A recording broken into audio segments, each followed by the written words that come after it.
हमारी संस्कृति, हमारे संस्कार सदा रहे हमारे साथ। भारत की पुरातन गाथाएं और महान संतों की वाणी। सब्सक्राइब करें तिलक कथाएं। मैंने नाटक कहाँ किया? फिर आप शिरडी छोड़कर क्यों गए, बताइए।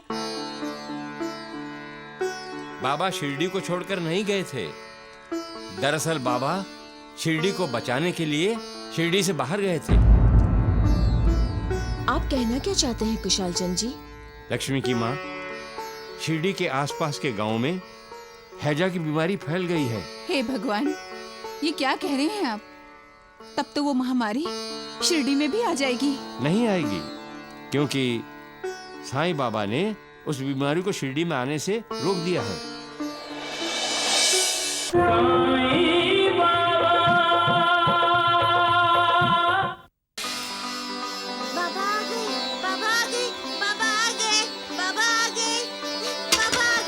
अरे ढोंडिया, छतरी मुझे देगा?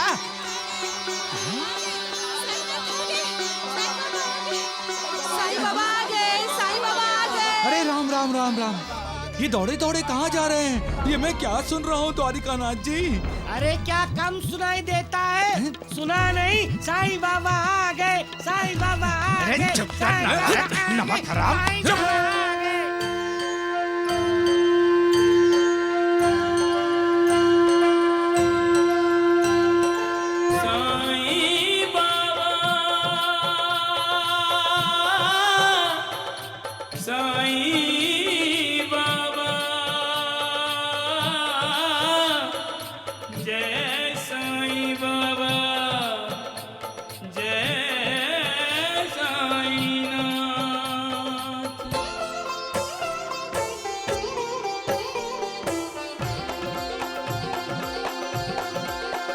साईं राम साईं श्याम, दुख भंजन तेरु नाम। साईं राम साईं श्याम, दुख भंजन तेरु नाम। सुख धाम धन धाम, साईं राम साईं श्याम। गुण धाम यश धाम, साईं राम साईं श्याम। ओ भक्त वत्सल दीन बंधु बाबा तुझे प्रणाम। साईं बाबा तुझे प्रणाम, साईं बाबा तुझे प्रणाम। साईनाथ, एक बात पूछना चाहता हूं।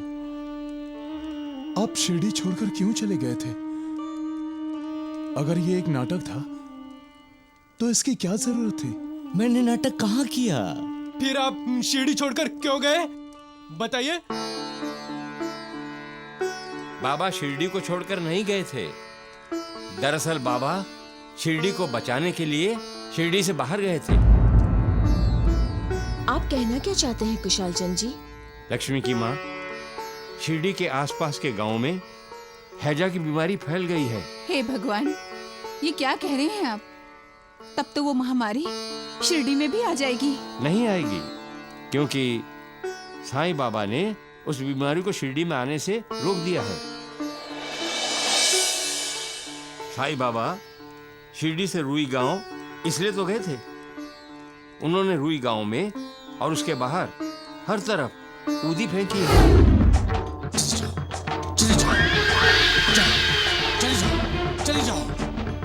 चली जाओ यहाँ से। तुम मेरे भक्तों को परेशान नहीं कर सकती, उन्हें तकलीफ नहीं दे सकती। चले जाओ, चली जाओ मेरी नजरों के सामने से। तुम किसी की तरफ तिरछी नजरों से भी नहीं देख सकोगी। जाओ।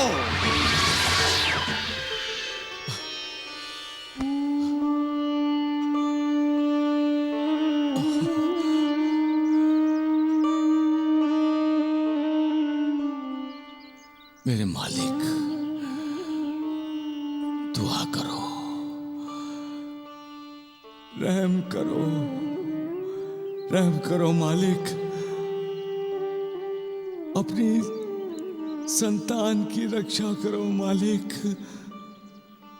उसको इतनी बड़ी सजा मत दो मालिक।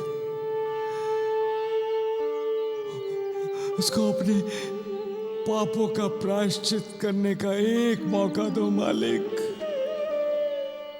तुम्हारी एक नजर उसका उद्धार करने के लिए काफी है मालिक। उद्धार करो मालिक, उद्धार करो, उद्धार करो, उद्धार करो। नानावली मुझसे पूछने को आया था कि साईं बाबा कहाँ हैं। तब रुई गांव का मेरा एक मित्र राहता में आया था। उसने मुझे बताया कि साईं बाबा ने कई गांवों की सीमा पर ऊदी की लक्ष्मण रेखा बनाई है।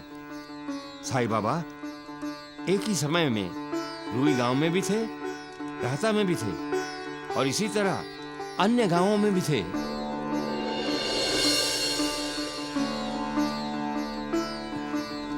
अगर ये नाटक था तो ऐसा नाटक करते रहिए देवा, ऐसा नाटक करते रहिए। घालीन लोटांगण वंदीन चरण, डोळ्यांनी पाहिन रूप तुझे, प्रेमे अलिंगिन आनंदे पूजिन, भावे ओवाळिन म्हणे नामा। त्वमेव माता च पिता त्वमेव, त्वमेव बंधुश्च सखा त्वमेव, त्वमेव विद्या द्रविणं त्वमेव, त्वमेव सर्वं मम देव देव। कायेन वाचा मनसेन्द्रियैर्वा बुद्ध्यात्मना वा प्रकृति स्वभावात् करोमि यद्यत् सकलं परस्मै नारायणायेति समर्पयामि। अच्युतं केशवं रामनारायणं कृष्णदामोदरं वासुदेवं हरिं श्रीधरं माधवं गोपिकावल्लभं जानकीनायकं रामचन्द्रं भजे। हरे राम राम राम हरे हरे, हरे कृष्ण कृष्ण कृष्ण हरे हरे। हरे राम राम राम हरे हरे, हरे कृष्ण कृष्ण कृष्ण हरे हरे। हरे राम राम राम हरे हरे, हरे कृष्ण कृष्ण कृष्ण हरे हरे। हरे राम राम राम हरे हरे, हरे कृष्ण कृष्ण कृष्ण हरे हरे। हरे राम राम हरे हरे, हरे कृष्ण कृष्ण कृष्ण हरे हरे। हरे राम राम हरे हरे, हरे कृष्ण कृष्ण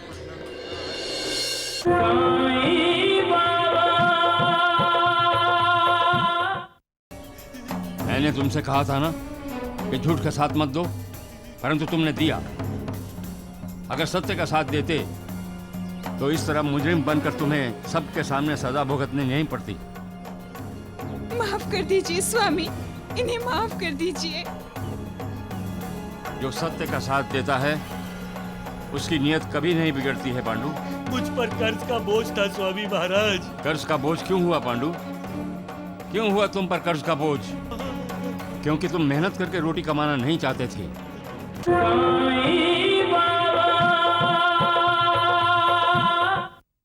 अपने भक्तों की चिंता सदैव भगवान को लगी रहती है मालसापति जी। मालसापति खुश दिखाई दे रहे हैं। क्यों ना दिखाई दे, साईं बाबा ने इनकी सेवा जो स्वीकार कर ली है।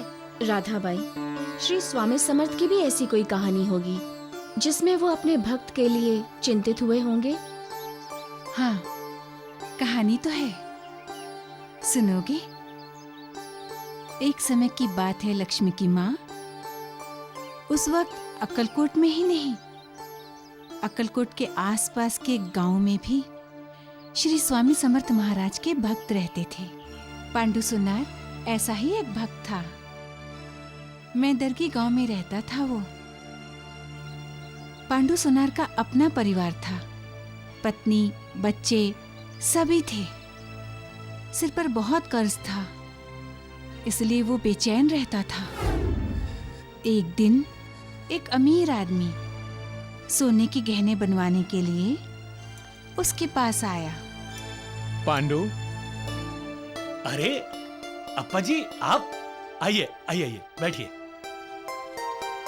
कहिए। पांडु, मुझे अपनी बेटी के लिए सोने के गहने बनवाने हैं। अप्पा जी, जैसा कहोगे वैसा बना के दूंगा। लेकिन गहने 100% सही होने चाहिए पांडु। अप्पा जी, आपको इस पांडु सोनार और उसकी कारीगरी पर भरोसा है ना? भरोसा नहीं होता तो तुम्हारे पास क्यों आता? तो फिर निश्चिंत रहिए, कोई उंगली नहीं उठाएगा। लेकिन अगर कुछ पैसे मिल जाते तो ये लो पैसे, बाकी गहने तैयार होने के बाद। 30 दिन बाद आऊंगा, गहने तैयार रहने चाहिए। जी जी अप्पा जी। नमस्ते।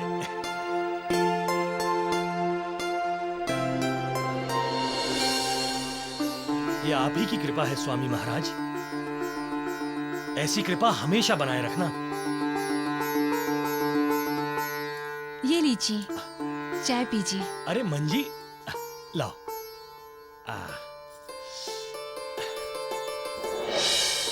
अकबाई, इतने सारे रुपए? हाँ मंजी, अप्पा जी की बेटी की शादी है, बहुत बड़ा काम मिला है, बहुत पैसे मिलेंगे। अरे साहूकार जी, आप? हाँ, मैं साहूकार। बच्चों और बीवी के लिए सब लाओगे और साहूकार का कर्जा चुकाना भूल जाओगे, यही ना? मैंने इन रुपयों को अब तुम्हारे खाते में जमा कर दिया है पांडु। जब पैसे चाहिए तब रोते हो, गिड़गिड़ाते हो, लेकिन एक बार लेकर देने का नाम नहीं लेते। और जब कर्जा चुकाने का वक्त आता है तो साहूकार को ही भूल जाते हो। ऐसी बात नहीं है साहूकार जी, दरअसल मैं तुम्हारी राम कहानी सुनने नहीं आया हूं। 30 दिन के अंदर जितना बकाया बनता है सूद समेत लौटा देना, वरना 31वें दिन इस घर से बेघर कर दिए जाओगे।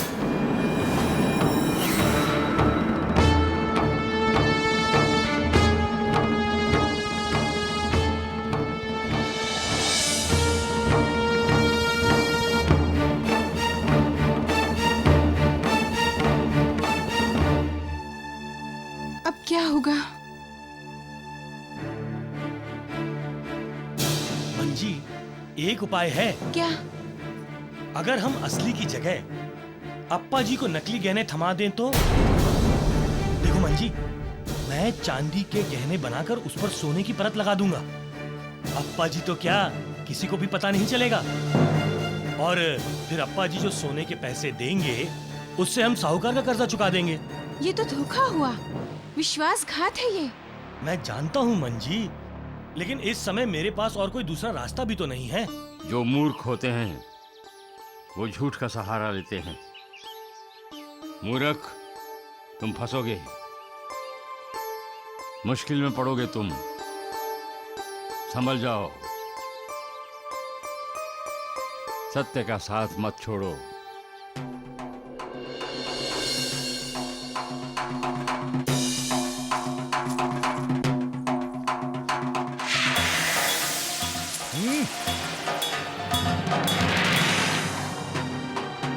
पांडोबा, मैं तुमसे हमेशा कहता आया हूं कि झूठ का साथ कभी नहीं देना चाहिए।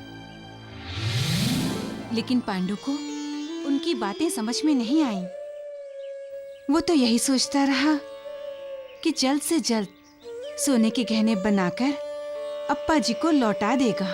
तो क्या पांडु का भी झूठ पकड़ा गया? हाँ, जब तक वो सोने के गहने बनाकर लौटाता उससे पहले उसका झूठ पकड़ में आ गया और उसे सजा हो गई।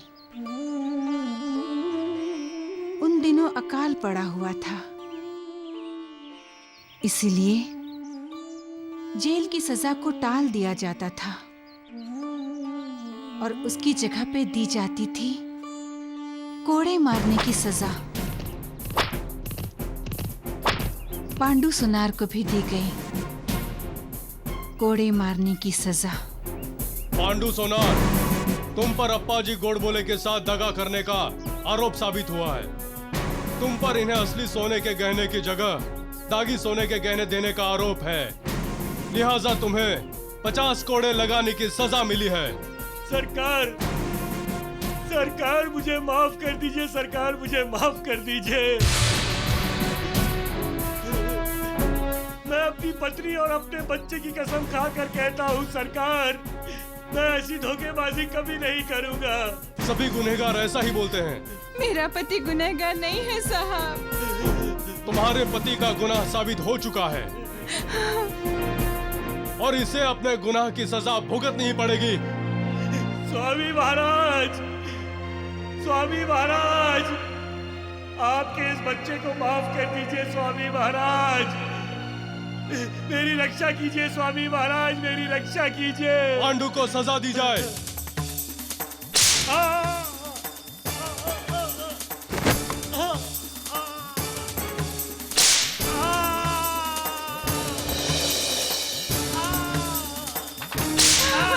स्वामी महाराज,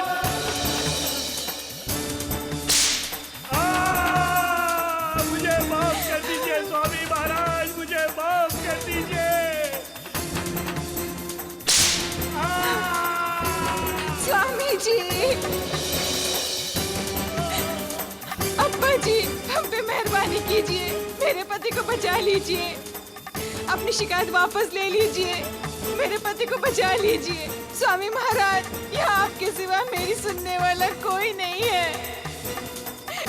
अगर सजा ही देना है तो मुझे दे दीजिए स्वामी महाराज।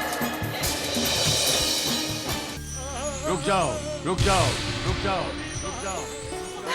स्वामी समर्थ आ गए, स्वामी समर्थ आ गए, स्वामी समर्थ आ गए, स्वामी समर्थ आ गए।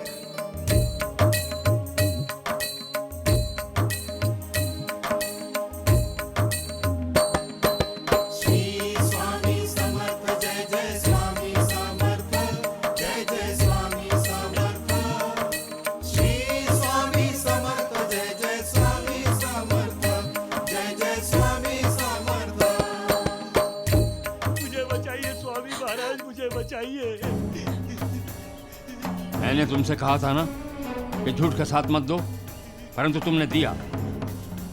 अगर सत्य का साथ देते तो इस तरह मुजरिम बनकर तुम्हें सबके सामने सजा भुगतनी नहीं पड़ती। माफ कर दीजिए स्वामी, इन्हें माफ कर दीजिए। जो सत्य का साथ देता है उसकी नीयत कभी नहीं बिगड़ती है पांडु। मुझ पर कर्ज का बोझ था स्वामी महाराज। कर्ज का बोझ क्यों हुआ पांडु?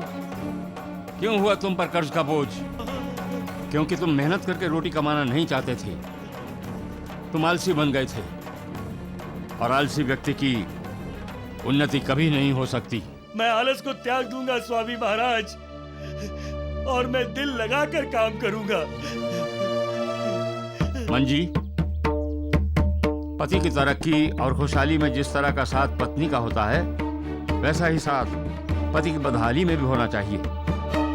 क्या वो साथ तुमने अपने पति का दिया है? नहीं स्वामी, मुझसे भी गलती हुई है और इसकी सजा मैं भोग रही हूँ।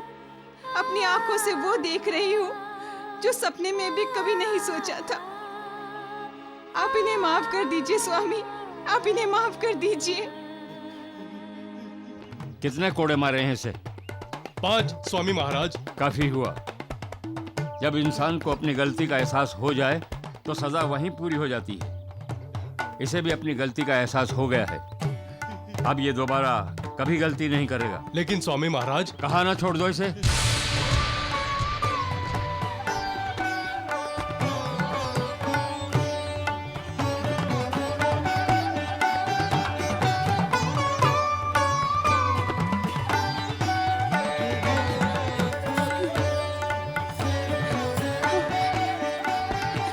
मंजी, संभालो अपने पति को।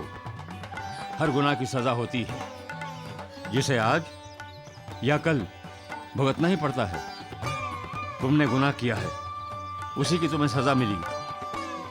आगे से ख्याल रखो कि तुम सत्य का साथ कभी नहीं छोड़ोगे, चाहे परिस्थिति कैसी भी क्यों ना हो। कभी नहीं छोड़ूंगा स्वामी महाराज, कभी नहीं छोड़ूंगा। चाहे मुझे कितना भी श्रम करना पड़े मैं करूंगा स्वामी महाराज। चाहे मुझे कितने भी कष्ट उठाने पड़े मैं उठाऊंगा स्वामी महाराज। लेकिन सच का साथ मैं कभी नहीं छोड़ूंगा स्वामी महाराज, मैं कभी नहीं छोड़ूंगा। मैं अप्पा जी को 100% खरे सोने के गहने बनाकर दूंगा और कभी भी सच का साथ नहीं छोड़ूंगा स्वामी महाराज, कभी नहीं छोड़ूंगा। स्वामी समर्थ, जय जय स्वामी समर्थ, जय जय स्वामी समर्थ। जय जय स्वामी समर्थ। इस प्रकार श्री स्वामी समर्थ ने पांडु सोनार का उद्धार किया। ये सत्य ही है राधाबाई। भगवान को अपने भक्त की चिंता हमेशा लगी रहती है। और भक्त चाहे 7 समुंदर पार ही क्यों ना रहे, भगवान अपने भक्त की रक्षा करने के लिए दौड़े चले आते हैं। बाबा, लेकिन भक्त भगवान को परेशान करे ये भी तो सही नहीं है। क्यों वो गलती करता रहता है? क्यों वो झूठ का साथ देता है? इसलिए कहता हूं, सच का साथ दो, सच की राह पर चलो और सच बोलो। इंसान की जिंदगी में मोह के कई क्षण आते हैं और वही क्षण इंसान की परीक्षा लेते हैं। जैसे पांडु सोनार की परीक्षा ली गई थी। मोह के इन क्षणों पर विजय वही पाता है जो सत्य की राह पर कभी विचलित नहीं होता, जिसका विवेक हमेशा जगा हुआ रहता है। इसलिए वो कभी अविचार नहीं करता। मालसापति, जिसकी मालिक पर अविचल अगाध श्रद्धा है, आस्था है, उसका ईमान कभी डगमगाता नहीं है, न ही डोलता है। जिसका ईमान डोल जाता है वो झूठ का हाथ पकड़कर चलता है, और ऐसे लोग मुश्किल में फंस जाते हैं। इसलिए चलना है तो सच का हाथ पकड़कर चलो, क्योंकि वो हाथ मालिक का हाथ है। सच ही मालिक है, मालिक ही सच है। सबका मालिक एक।